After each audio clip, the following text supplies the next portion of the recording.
living in a world where at any moment our society is subject to being the victims of deadly outbreaks of disease.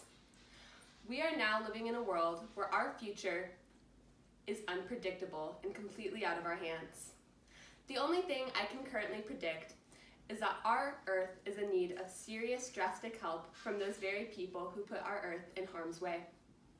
The next generation will have to face a crisis that will affect the planet as it is known today: global warming.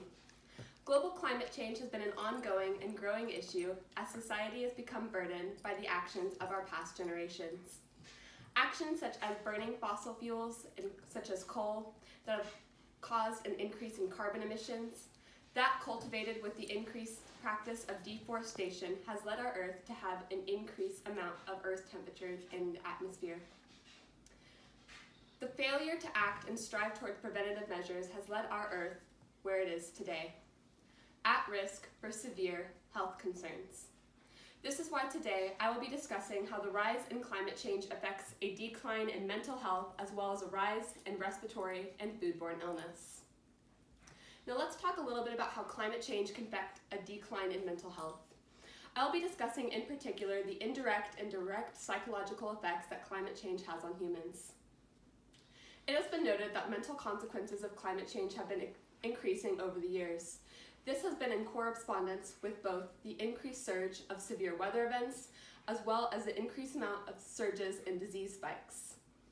These are known as indirect causes of climate change reactants to mental health, as these mental health related disorders such as anxiety and depression have been noted not to be directly caused when these events are occurring or after the fact. It is during a time when these events have yet to correspond.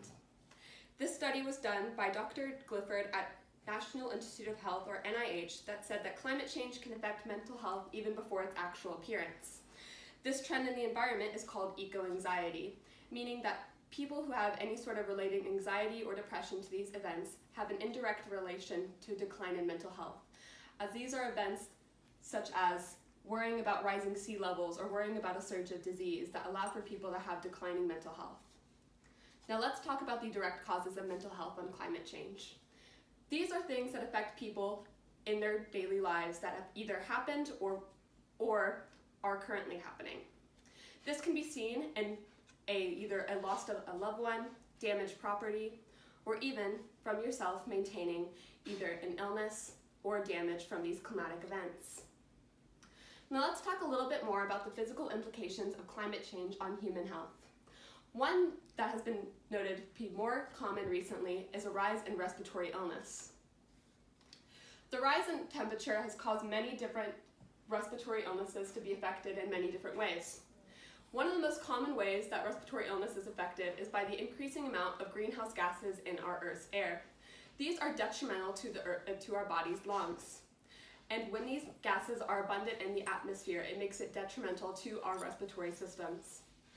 As human actions continue, immense amounts of smog in the air causing humans to be more susceptible to respiratory illness will be more common. This study was conducted by Dr. Melton at the Global Alliance of Health and Pollution. Basically, his study summarized how, as we continue to burn fossil fuels and do actions such as oil spills and everything that can cause any sort of carbon emissions to be more likely in our atmosphere, we are at more of a likelihood to have particles such as soot and dust in our air. With this likelihood of these continuing to spread, it is more likely that these will be lodged within the human's lungs. This can be dangerous for a number of reasons, as this can be harmful to those with pre-existing respiratory or pulmonary distress, or this can cause an increased likelihood of having airborne illnesses be more likely to have respiratory effects. Now, as for the other physical implications that climate change has on human health, it is more likely that foodborne illnesses have a higher trend of occurring under climatic events rising. It has been noted that climate-induced trends will impact the persistence and dispersal of foodborne pathogens in many ways under a study done by Dr. Hellberg at the Environmental Protective Agency, or EPA as it is known. Basically put, as our water becomes more contaminated by human actions such as oil spills, burning fossil fuels, or dumping trash in our ocean, it is more likely with our rising sea levels that we will get the pathogens, we will get the microorganisms within our Earth's water, in our air, in our soil, and most importantly, in our food. Having these polluted waterways is horrible for many different reasons, one of which being that water is pivotal to everything we do in our life.